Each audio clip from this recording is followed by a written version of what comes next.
कि भाई तुम मुस्तकीम डिग्निटी से मिल लो, मुस्तकीम सर से मिल लो। आज भारत भंगार बाजार में आपका आना हुआ, क्या फैसला हुआ, क्या मीटिंग में बातचीत हुई? हम लोग इस वक्त भारत बाज़ार में बैठे हुए हैं। यहाँ 86 लोगों की दुकानें हैं और पुराना फर्नीचर कहो, प्लाईवुड कहो, इस तरह के लकड़ी के कामकाज से मुताल्लिक ये पूरा बाज़ार है।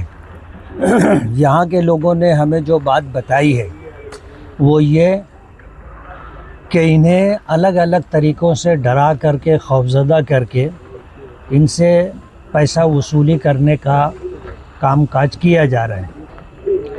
हमारी जानकारी में ये जगह नाले की जगह है और नाले की इस जगह के ऊपर आज जो लोग यहाँ पर अपनी दुकानें लगा करके रोटी रोज़ी कमा रहे हैं, उन लोगों से इस बात की डिमांड की गई है कि तुम 12-12 लाख रुपया हमको दो तो हम तुमको यहाँ पर 11 साल के लिए एग्रीमेंट करके जगह देंगे। अतिक्रमण डिपार्टमेंट की गाड़ी आई थी। यहाँ के लोगों ने जा करके जब कारपोरेशन में मालूमात ली तो अतिक्रमण डिपार्टमेंट के लोगों ने बताया कि हमारा कोई प्रोग्राम ऐसा नहीं है कि हम लोग यहाँ भारत बाज़ार में आ करके तुम लोगों को खाली करने का प्रोग्राम हमारे पास नहीं। उन्होंने मशवरा दिया कि एमटीएस में जाओ, तो यहाँ के लोगों ने कारपोरेशन का महकमा एमटीएस में जा कर के मालूमात ली तो उनकी तरफ से भी कोई कार्रवाई नहीं थी। ये कार्रवाई थर्ड पार्टी की तरफ से की गई यहाँ के लोगों को खौफज़दा करने की। और उसके बाद जो लोग थे उन्होंने ये मशवरा दिया कि भाई तुम मुस्तकीम डिग्निटी से मिल लो, मुस्तकीम सर से मिल लो, जबकि हमारे शफीक राना बताते हैं कि भाई वो पच्चर है। लेकिन कहा गया कि मुस्तकीम डिग्निटी से मिल लो। जब यहाँ के लोगों ने जा कर के उनसे मुलाकात की तो वही पैसे की डिमांड सामने आई और उनके एक आदमी ने आ कर के यहाँ से 67 लाख रुपया या 68 लाख रुपये की वसूली की है, ऐसा हमें जानकारी दी गई है। हमने उनसे वादा किया है कि ये जगह रास्ते की जगह नहीं है कि ट्रैफिक जाम होता हो, आने जाने वाले लोगों को तकलीफ़ होती हो। स्कूली बच्चों के आने जाने का रास्ता भी नहीं है कि उसको मुद्दा बनाया जाए। तुम अपना जो है नाले की जगह पर काम कर रहे हो, शहर वालों को इससे कोई तकलीफ़ नहीं। हम तुम्हारी लड़ाई लड़ने के लिए तैयार हैं।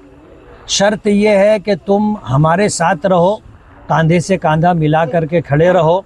हमारी कोशिश ये होगी कि अगर ये जगह कारपोरेशन की है तो कारपोरेशन की तरफ से आपको मिले, ये जगह कलेक्टर की है तो कलेक्टर आपको इसकी खरीदी देवे, कानूनी तरीके से आप इसके मालिक बनो। हमारी ये पूरी कोशिश होगी। और शहर के अंदर आप ही नहीं और इलाकों में भी लोगों को खौफज़दा करके अतिक्रमण की गाड़ी ले जा करके कुछ दुकानों पर बुलडोज़र खड़ा करके लोगों से जो है पैसे की वसूली की गई है, ऐसी जानकारी हमारे इल्म में है। इसलिए हम लोग पूरे शहर की तरफ से जिन जिन लोगों को लूटा गया है उनके लिए हम लड़ाई लड़ेंगे। उनमें से आप लोग भी हो, हम लोग आपकी भी, भारत बाज़ार के लोगों की भी मदद करेंगे। और आज से आपने हमें याद किया है, भारत बाज़ार के लोगों ने, हम लोग जो है अपने तौर पर अब काम शुरू कर देंगे। आपके पास जितने कागजात हैं, आप केयर पट्टी भरते हो तो केयर पट्टी की पावती, आपसे कुछ पैसा वसूल किया गया हो तो उसकी पावती, या जो भी आपके पास कागजात हों वो हमें फ़ाइल बना करके दो। इंशाअल्लाह हम आपको इंसाफ दिलाने की पूरी कोशिश करेंगे।